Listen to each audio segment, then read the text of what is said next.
तीसरी किस्मत के रूप में सरदार जी 3 प्रशंसकों की पसंदीदा चीज़ों पर की केंद्रित है। मज़ेदार भूत बेकाबू पीछा और दिलजीत का बेजोड़ हास्य आकर्षण है। यह फर्म लोगों के लिए नई सिरे से गढ़ी है और कोशिश नहीं करता, और यह ठीक है। यह फ्रेंचाइजी के लिए प्रेम और पत्र और एक ठोस विदाई है। वह अद्भुत ऊर्जा जिसने पहले दी फिल्मों के इतने लोकप्रिय बनाया था, सरदार जी 3 में लौट आई है।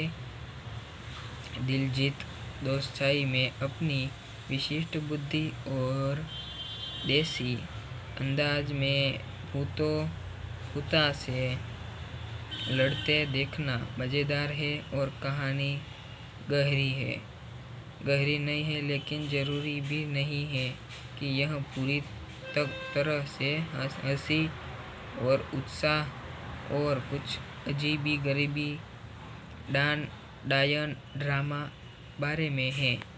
और यूके का फॉलो लोकेशन एक अनोखा मोड़ देता है, और किसी फ्रेंचाइजी को बर्बाद करने का कोई मास्टर लाइसेंस होता तो सरदार जी 3 एक बेहतरीन उपाय होता।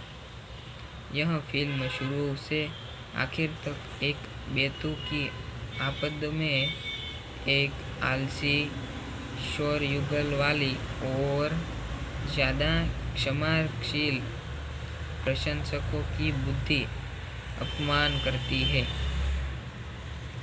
वह आकर्षण और बुद्धि जो भूल सरदार जी को मनोरंजन बनाती थी, यह पूरी तरह गायब है। इसके बजाय एक बेतुका कथानक मिलता है जो घटिया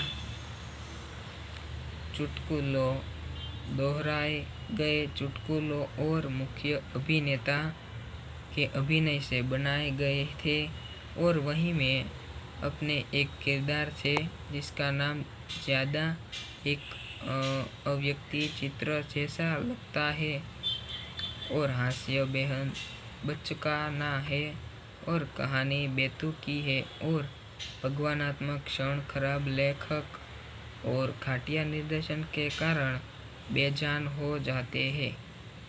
फिल्म अपनी पूर्वविधियों के सफलता पर सवार होने दे पति दृश्य प्रभाव किसी कम बजट वाली यूट्यूब करोड़ों की जैसी लगती है, और संगीत जो आमतौर पर एक रहस्य देने वाला फीचर होता है सामान्य, और मैं सामान्य में योग्य लगता हूँ।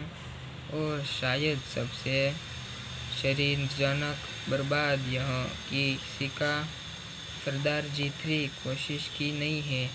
यहाँ तक ऐसी फिल्म है जो यह मानकर चलती है कि दर्शक सिर्फ इसलिए हंसेंगे क्योंकि कोई लोकप्रिय अभिनेता स्क्रीन पर है। यह दृश्य कितना भी बहुत या बेतुकी हो क्योंकि न हो, यह दृश्य के समय और बुद्धि आनंद है।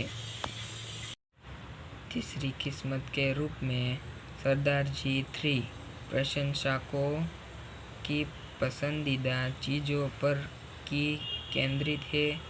मज़ेदार भूत बेकाबू पीछा और दिलजीत का बेजोड़ हास्य आकर्षण है। यह फर्म लोगों के लिए नई सिरे से गढ़ी है और कोशिश नहीं करता, और यह ठीक है।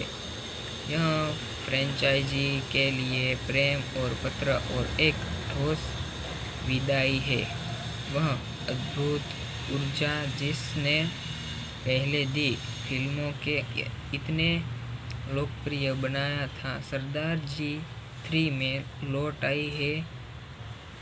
दिलजीत दोसांझ में अपनी विशिष्ट बुद्धि और देसी अंदाज में भूता से लड़ते देखना मज़ेदार है और कहानी गहरी नहीं है, लेकिन ज़रूरी भी नहीं है कि यह पूरी तरह से हंसी और उत्साह और कुछ अजीबी गरीबी डायन ड्रामा बारे में है।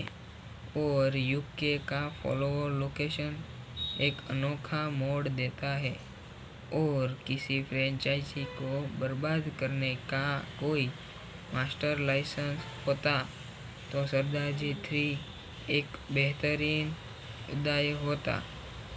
यह फिल्म शुरू से आखिर तक एक बेतुकी आपद में एक आलसी, शोरगुल वाली और ज़्यादा क्षमाशील प्रशंसकों की बुद्धि अपमान करती है। वह आकर्षण और बुद्धि जो भूल सरदार जी को मनोरंजन बनाती थी, यह पूरी तरह गायब है। इसके बजाय एक बेतुका कथानक मिलता है जो घटिया